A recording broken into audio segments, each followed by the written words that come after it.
మాట్లాడతా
వెయ్యినూట 16 శివలింగాల దగ్గర ఈరోజు శివరాత్రి మహోత్సవాలు బాగా ఘనంగా జరుగుతూ ఉన్నాయి.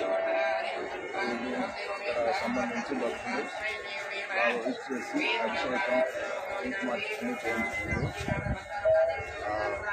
శివుని కరుణా కటాక్షాలకు అమరనాథుడు శివునికి పార్వతికి కథ చెప్పాడని చెప్తారు.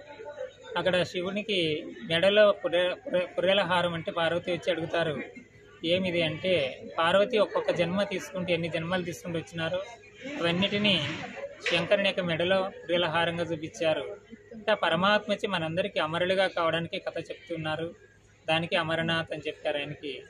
అంటే మృత్యోమ అమృతంగమే అన్నారు. అంటే మృత్యు అనే భయాన్ని తొలగించి అమృతత్వంలో తీసుకొని పోయేవాడు పరమాత్మ, ఆ నిరాకారుడు. దానికి అసతోమ సద్గమయ తమసోమ జ్యోతిగ మృత్యోమ అమృతంగమయ అన్నారు. అసత్యమైన మార్గం నుంచి సత్యమైన మార్గంలో తీసుకునేవాడు పరమాత్మ. అజ్ఞానమైన అంధకారం తొలగించి జ్ఞానమనే వెలుగులో తీసుకొని పోయేవాడు పరమాత్ముడు. మరి మృత్యు అని భయాన్ని తొలగించి అమృతత్వంలో తీసుకొని పోయేవాడు అమరనాథుడే అని పరమాత్మ. దీనికి గుర్తుగానే మన యొక్క ఓం శాంతి యొక్క సేవా కేంద్రం ఇక్కడ టంగుటూరులో వాణీనగర్లో ఉంది. ఇక్కడ ఉచితంగానే ప్రతిరోజు రాజయోగ యొక్క శిక్షణ అనేది నేర్పించగలము. ఈ రాజయోగం ద్వారా మనలో మానసిక ఒత్తిడి నుంచి సహజంగా దూరం కావచ్చు. ఓం శాంతి శాంతి శాంతి. టంగుటూరు దగ్గర జమ్మలపాలెం అనే గ్రామం ఉంది. అక్కడ 1116 శివలింగాల దర్శనానికి ఈ శివరాత్రి రోజు మహోత్సవంగా జరుగుతుంది. ఈ మహోత్సవంలో అందరూ పాల్గొన్నారు.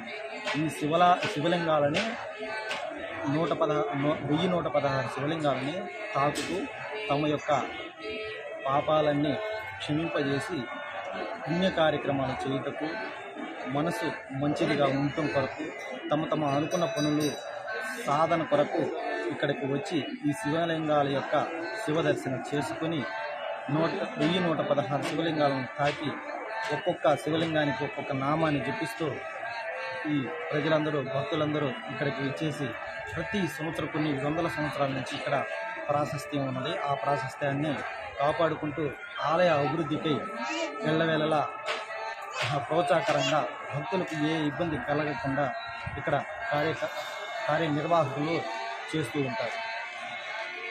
అసలుకి ఈ శివరాత్రి రోజు కాకుండా మిగతా రోజులన్నీ ఇక్కడ ప్రశస్తంగా ఉంటుంది.